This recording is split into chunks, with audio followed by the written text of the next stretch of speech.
Welcome friends, Masha Designsல beautiful craft work section part 10 பார்க்க போறோம். Kalpana from Arimalam அவங்களோட இமேजेस இந்த வீடியோல பார்க்க போறோம். கல்பனா from அரிமளம் புதுக்கோட்டை மாவட்டம். நிறைய வீட்நாட்ல கோதுமை முடிச்சில கூடைகள் போட்டு அனுப்பியிருக்காங்க. இது எல்லாமே உங்களுக்கு ரொம்ப யூஸ்ஃபுல்லா இருக்கும். வீட்நாட்ல அதிகமான கூடைகள் போட்டு அனுப்பியிருக்காங்க. கல்பனா சிஸ்டருக்கு என்னோட நன்றிகளை இந்த வீடியோ மூலமா நான் தெரிவிச்சுக்கிறேன். நியூ வியூவர்ஸ் புதுசா இந்த வீடியோ பார்க்குறவங்க உங்களோட கிராஃப்ட் ஒர்க் இமேஜஸை அனுப்ப விரும்பினால் என்னோட வாட்ஸ்அப் நம்பருக்கு அனுப்பி வைக்கலாம். 9445266602 9445266602 நிறைய அதாவது 30 இமேஜஸ்க்கு 30 இமேஜஸ்க்கு மேலே வச்சுருந்தீங்கன்னா ஃபஸ்ட் அண்ட் லாஸ்ட் இமேஜுக்குள்ளே உங்கள் ஊரையும் பேரையும் டைப் பண்ணி அனுப்புங்க. ஒரு பொருளை நீங்கள் 3 ஃபோட்டோஸ் எடுத்து அனுப்பலாம். ஒரே பொருளையே திரும்ப திரும்ப அனுப்பி வைக்காதீங்க. ஒரு பொருளை மேல் பாகம் அந்த பேஸ் போட்டிருப்போம் பார்த்தீங்கன்னா கூடையோட அடிபாகம் இல்லை கிராஃப்ட் ஒர்க் எதுவாக இருந்தாலும் சரி அதோட அடிபாகம் இந்த மாதிரி 3 ஃபோட்டோஸாக நீங்கள் ஒரு பொருளை எடுத்து அனுப்பி வைக்கலாம். கல்பனா சிஸ்டரோட இமேஜஸ் இந்த வீடியோவில் நம்ம பார்த்துட்ருக்கோம். சி கல்பனா அரிமளம் புதுக்கோட்டை அவங்களோட இமேஜஸ் பார்த்துட்ருக்குறோம். பியூட்டிஃபுல் கிராஃப்ட் ஒர்க் செக்ஷனுக்காக கல்பனா சிஸ்டர் நமக்கு அனுப்பி வச்சுருக்காங்க. நிறைய இமேஜஸ் அனுப்பி வச்சுருக்காங்க. எல்லாமே அழகாக போட்டு அனுப்பி வச்சுருக்காங்க. சிஸ்டருக்கு என்னோட நன்றிகளை நான் தெரிவிச்சுக்கிறேன். வீடியோவோட எண்டிங்கில் இதுக்கு அடுத்து யாரோட இமேஜஸ் அடுத்த பார்ட்டில் வரும் அப்படிங்கிறத நான் இன்ஃபார்ம் பண்ணிடுவேன். ஸோ வீடியோவை முழுமையாக பாருங்கள். Thank you sister. நீங்கள் அழகாக எங்களுக்கு இமேஜஸ் அனுப்பினமைக்கு உங்களுக்கு என்னோட நன்றிகளை இந்த வீடியோ மூலமாக நான் தெரிவிச்சுக்கிறேன்.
பியூட்டிஃபுல் கிராஃப்ட் ஒர்க் பார்ட் 10 பார்த்துட்ருக்கோம். கல்பனா சிஸ்டரோட இமேஜஸ் பார்த்துட்ருக்கோம். நிறைய வீட் நாட் பேஸ்கெட் போட்டு அனுப்பியிருக்காங்க.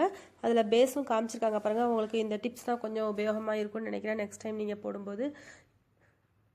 இந்த வீடியோவை பார்த்து நீங்களும் உங்களோட கிராஃப்ட் ஒர்க் இமேஜஸ் அனுப்ப விரும்பினா என்னோட வாட்ஸ்அப் நம்பருக்கு அனுப்பி வைக்கலாம். மறக்காமல் உங்கள் ஊரையும் பேரையும் குறிப்பிட்டு அனுப்பி வைங்க. இந்த பேப்பரில் எழுதி வச்சு காமிச்சிருக்காங்க பாருங்கள். இமேஜ் எடுக்கும்போதே ஃபோட்டோ எடுக்கும்போதே வச்சு ஃபோட்டோ எடுத்து அனுப்பிடுவாங்க. இதே மாதிரி நீங்களும் செய்யலாம். அல்லது இமேஜுக்குள்ளே உங்கள் ஊரையும் பேரையும் டைப் பண்ணி அனுப்பி வைக்கலாம். அனுப்ப வேண்டிய நம்பர் 9445266602. இந்த நம்பருக்கு நீங்கள் உங்களோட கிராஃப்ட் ஒர்க் இமேஜஸ் ஷேர் பண்ணலாம். கல்பனா சிஸ்டருக்கு என்னோட நன்றிகளை இந்த வீடியோ மூலமாக நான் தெரிவிச்சுக்கிறேன். நிறைய இமேஜஸ் நமக்கு கொடுத்துருக்காங்க. ரொம்ப யூஸ்ஃபுல்லாக இருக்கும் பார்க்குறவங்களுக்கு. இதுக்கு அடுத்த பார்ட்டில் நம்ம அதாவது 11வது பகுதியில் ஷோபனா ஃப்ரம் அனந்தபுரம் அவங்களோட இமேஜஸ் பார்க்க போகிறோம். வியூவர்ஸ் நீங்களும் அனுப்ப விரும்பினா இந்த நம்பருக்கு அனுப்பி வைக்கலாம். ரங்கோலி இமேஜஸும் அனுப்பி வைக்கலாம். கொஞ்சமாக உங்கள்கிட்ட கிராஃப்ட் ஒர்க் இருந்தாலும் அனுப்பி வைக்கலாம். அதை நான் பேஸ்கெட் மாடல்ஸ் அப்படிங்கிற பார்ட்டில் அப்லோட் பண்ணுவேன். உங்களுக்கு இந்த பகுதி மிகவும் பயனுள்ளதாக இருக்கும். நிறைய பிளேலிஸ்ட் கீழே டிஸ்கிரிப்ஷன் பாக்ஸ் லிங்க்கில் இருக்குது. அதை நீங்கள் ஓப்பன் பண்ணி உங்களுக்கு தேவையானதை. இதுக்கு அடுத்த பார்ட்டில் ஷோபனா ஃப்ரம் அனந்தபுரம் அவங்களோட இமேஜஸ் பார்ட் 11 பார்க்க போகிறோம். ஸோ வீடியோவை முழுமையாக தொடர்ந்து பாருங்கள். நிறைய பேரோட கிராஃப்ட் ஒர்க் இமேஜஸ் எல்லாமே நம்ம பார்த்துட்டே இருக்கலாம் தொடர்ந்து. அவங்களோட இதுவரை போட்டவங்களோட இமேஜஸ் அனுப்புகிறவங்களோட எல்லா வீடியோஸும் பிளேலிஸ்ட்டில் இருக்கும். பியூட்டிஃபுல் கிராஃப்ட் அப்படிங்கிற பிளேலிஸ்ட்டில் இருக்கும். லிங்க் டிஸ்கிரிப்ஷன் பாக்ஸில் இருக்கும். அதை நீங்கள் ஓப்பன் பண்ணி எல்லோரும் எப்படி இமேஜஸ் அனுப்பியிருக்காங்க, நாம் எப்படி அனுப்பணும் அப்படிங்கிற ஒரு ஐடியா கூட உங்களுக்கு கிடைக்கும். ஸோ விரும்புகிறவங்க அது எல்லாமே பாருங்கள். நிறைய கிராஃப்ட் ஒர்க் நிறைய பேர் ஷேர் பண்ணியிருக்காங்க. அது எல்லாமே உங்களுக்கு பயனுள்ளதாக இருக்கும். ஸோ பிளேலிஸ்ட்டில் போய் பார்த்தீங்கன்னா டிஸ்கிரிப்ஷன் பாக்ஸில் லிங்க் ஓப்பன் பண்ணி பாருங்கள். அதில் பிளேலிஸ்ட் இருக்கும். அதில் போய் நீங்கள் பார்த்துக்கலாம். ஓகே ஃப்ரெண்ட்ஸ், மீண்டும் ஒரு வீடியோவில் சந்திக்கலாம். தேங்க்யூ ஸோ மச் ஃபார் வாட்சிங்.